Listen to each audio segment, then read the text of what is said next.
Once you have the concept of quadrant and the sign of the trigonometric functions, like which sign, like sine, cosine, tangent, cotangent, sec, cosec, these will have which values in which quadrants, if we know, right?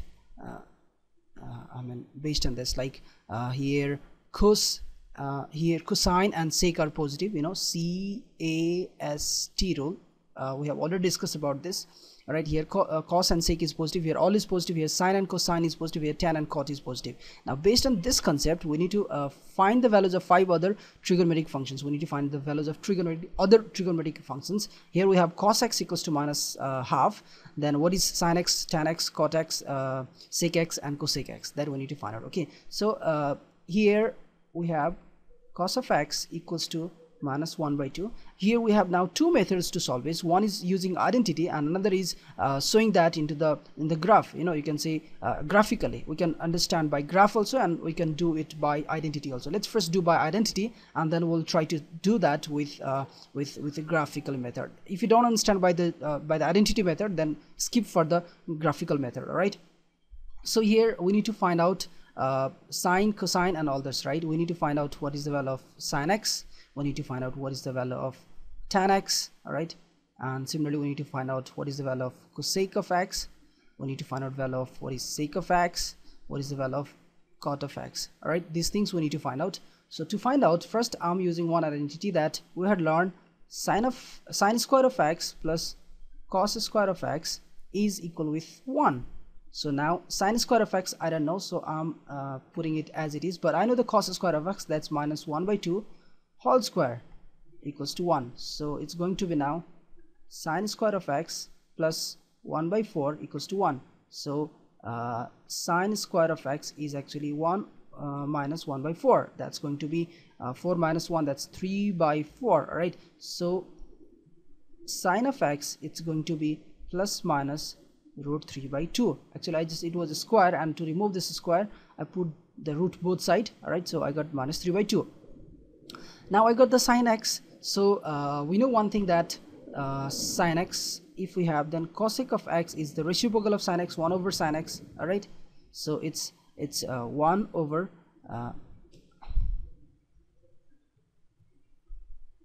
now the things come whether our value is positive or negative.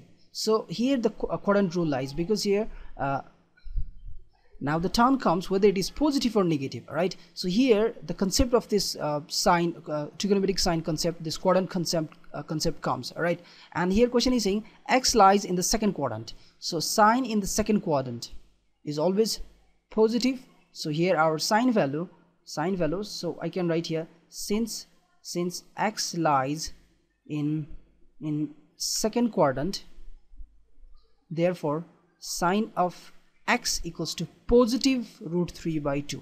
All right, and now we know that cosec of x is the reciprocal of sine of x. So therefore cosec of x will be 2 over root 3. And now we know sine x, we know cosec x, and we know cos x already. So now we can find out tan of x also. What is tan of x? Tan of x is actually the ratio of sine of x over the cos of x. So what is sine of x? We recently find out that's root 3 over 2, and we know cos of x, that's given by the question, that's minus 1 over 2. So this 2 and 2 will cancel up and you will get minus root 3. Now you know tan of x also, and if you know tan of x, you can find out easily cot of x, because cot of x is the reciprocal of tan of x, right?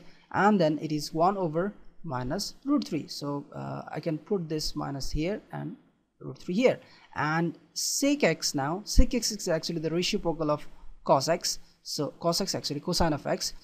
In my country, people write instead of saying cosine of x, people say simply cos x. All right, I think somewhere I had been asked this also in some video as a comment I had seen. Anyways, so cosine of x is minus 1 by 2, so it's going to be simple minus 2. All right, it came like this actually, 1 over minus 1 by 2. So this 2 will go up and you'll get minus 2. All right, so we find out everything what the question was asking. The question was asking to find other 5 trigonometric function, and we find out. We got the sine as a minus 3 by 2. Cosec of x, we got 2 over root 3.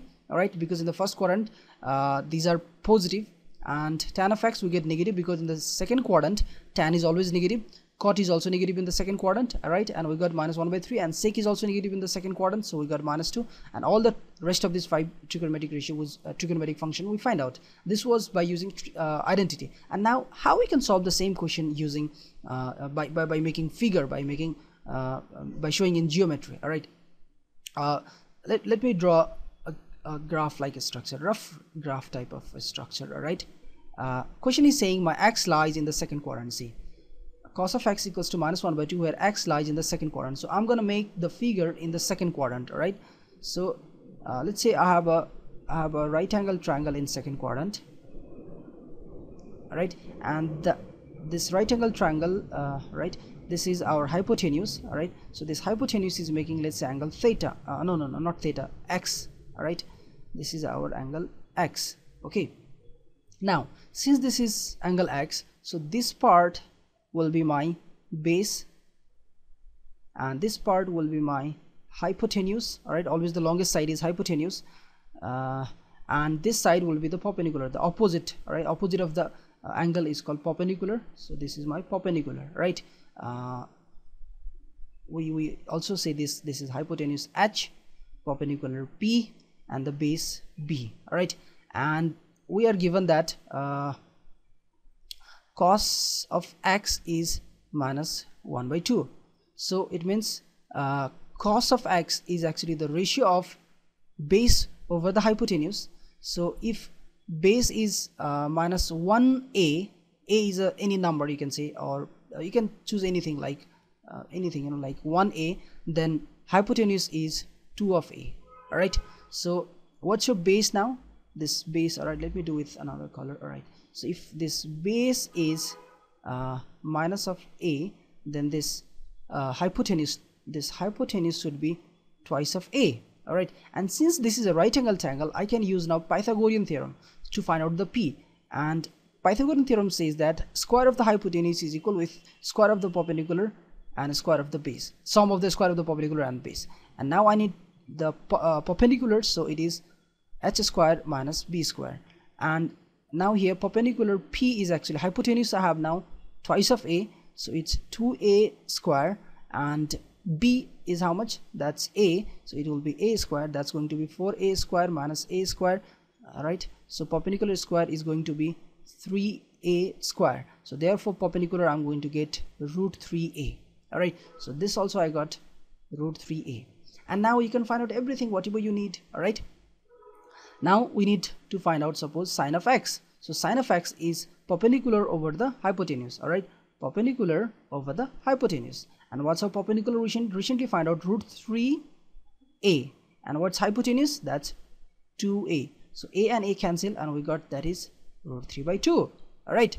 And now we need to find out let's say tan of x. And what's tan of x? Tan is always the ratio of the perpendicular over the base, all right, ratio of this perpendicular over the base, this opposite over the base.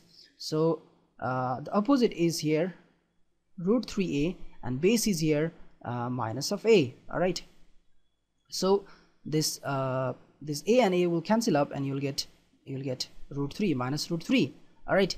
And one more thing I'm telling you, like if you get minus and plus problem, then what you can do, like you just go on writing here a, all right, because you just take the absolute value that time, right. I'm just putting the absolute value is here a, not minus a, all right, a. So now a and a will cancel up, and you'll get here root 3. And since the question is saying that x lies in the second quadrant, so we can easily put here minus, all right. So you can give the reason there also, all right. So root 3, and here you can say since x lies in second quadrant, all right, quadrant, tan x will be minus of root 3, all right. And now similarly we can find out cot of x. You can do the reciprocal of tan also, or you can simply write that's the ratio of base over the perpendicular, right. That's ratio of base over the perpendicular. What's my base? Base is this, that's actually minus of a. And what's perpendicular? Perpendicular is root 3a, all right. So a and a will cancel up, and you'll get minus 1 over root 3. And now we find out sine, tan, cot, and now let's find out cosec. To find the cosec x, we have two methods. Again, we can find the reciprocal of sine, or we can simply write it's a ratio of hypotenuse over the perpendicular, right? Hypotenuse over the perpendicular. This is perpendicular, or people say opposite also. So that's 2a over root 3 of a and a will cancel out, and you'll get 2 by root 3. And now sec of x, to find the sec of x, again you can do the reciprocal of cos. All right, that's -1/2 already given by the question, that cos of x is -1/2 already given by the question. It's reciprocal of cos, or you can write hypotenuse over the base. All right, hypotenuse is this one, the lengthiest part, and the base is this one. So hypotenuse is here 2a and the base is here a. All right, so here it's -a. All right, so this a and a will cancel up and you'll get -2. So we find out all the required 5 trigonometric ratios. All right, this was by the geometrical method. So whatever you feel easy, all right, you can do that one. This you need to find out the other 5 trigonometric ratios by geographical method. You need to understand the question first, right? Properly you need to understand. And if you're good in using identity, then you can use this method also. That's quite easy. And here cot x equals to -3/4. Second question is, this is I'm putting for you. Do it, and if there is any problem, then please feel free to comment just below this video, so I'll get back to you how you got the problem. All right, and is there any more confusion in this video, then please feel free to comment below this video. All right, and I really appreciate to hear something. I really feel happy when I hear something, whether it's positive response or negative response, right? That really helps me to improve myself and to deliver the quality things I want to actually deliver. Actually, you know, my English is not the first language, so like I want to say a lot of things. I want to explain it in a very good way, but my English really sucks me, and it's really difficult to explain me in English. All right, I think I can explain more better in my native language this. Anyways, catch you in the next video. All right, goodbye.